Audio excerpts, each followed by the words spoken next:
Hello everyone. Welcome back to the Zuko Chess Fun channel.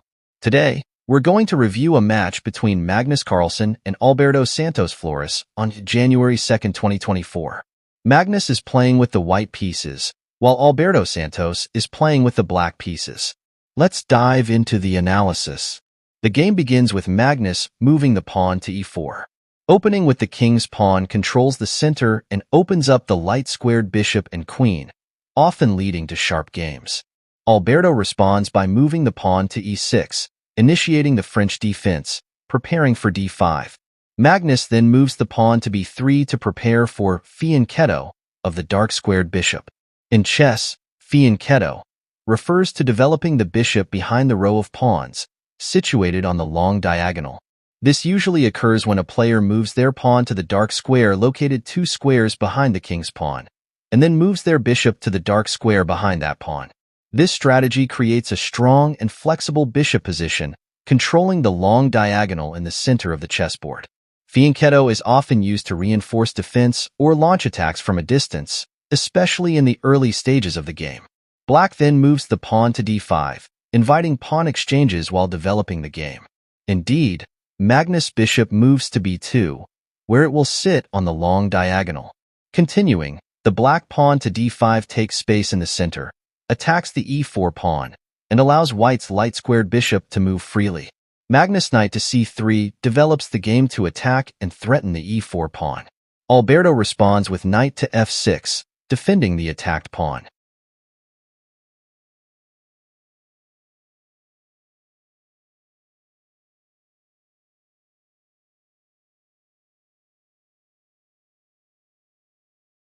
Magnus' pawn to g4, in computer chess analysis, is considered a mistake as it eliminates the chance to develop the queen from the starting point. But that's Magnus. He has his own intentions for game development. Continuing, the black pawn to h6 is a missed opportunity, overlooking the chance to develop a knight from the starting point.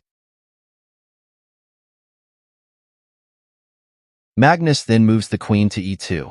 At this point, Black cannot stop white from taking the e4 pawn, as it is attacked twice by the knight and queen. Alberto moves the bishop to b4, threatening the king's diagonal.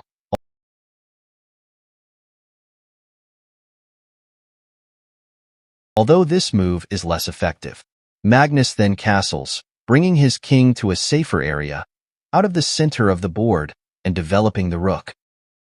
Alberto begins to develop the game by moving the queen to e7.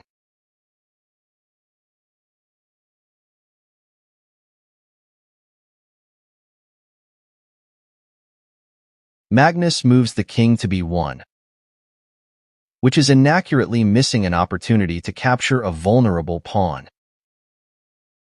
Alberto places the black bishop on a3, offering an equal material exchange. Magnus declined the exchange and instead opted for the white bishop to a1.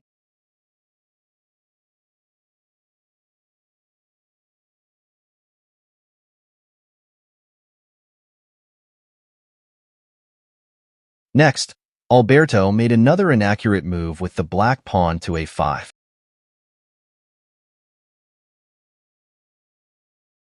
In this move, Alberto missed the opportunity to develop the knight from its starting position. Then Magnus' knight captured the pawn on e4, seizing a vulnerable pawn. Alberto's knight captured the knight on e4,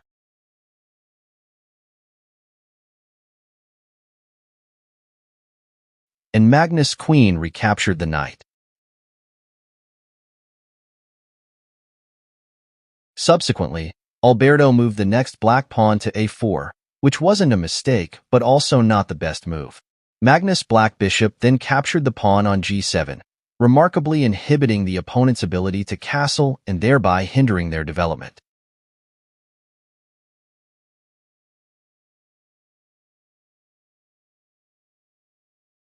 Alberto made another mistake by having the black pawn capture the pawn on b3. This left the rook undefended. It's unclear what Alberto's analysis was, perhaps intending to open up the king's defense, but it wasn't worth it.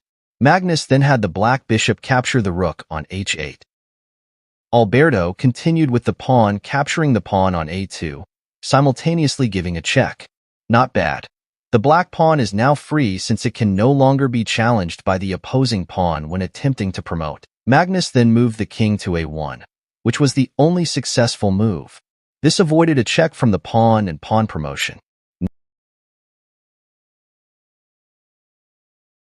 Next, the black knight moved to c6, developing the game.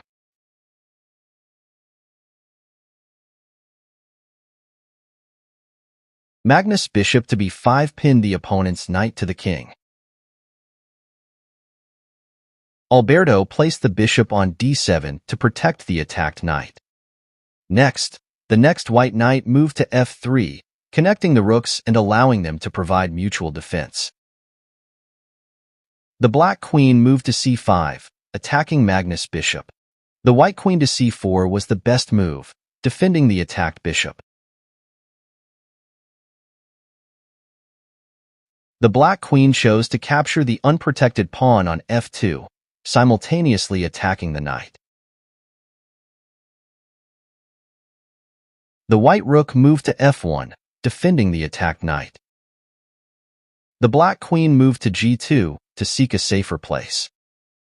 Next, the white knight moved to e5, taking the pawn, intending to exchange knights.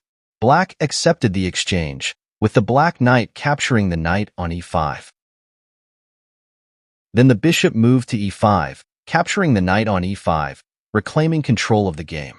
Alberto's next move was the black pawn to c6, threatening and reducing the pressure on the bishop. Next came Magnus' brilliant move, the queen to f4, threatening the protecting pawn of the king twice. A check threat to Alberto's king. This move actually led Alberto to blunder by making a detrimental castling move. Indeed, the black castling actually allowed the opponent to force checkmate in the end. The game ended with Magnus moving the queen to a4. It was the right move to create a checkmate threat that could withstand any subsequent black moves. Alberto then surrendered. Thank you for watching the match review on Zuko Chess Fun. We hope you enjoyed our analysis of the exciting game between Magnus Carlsen and Alberto Santos Flores. Don't forget to subscribe and leave your comments below for matches you'd like to see in the future. See you in the next match review.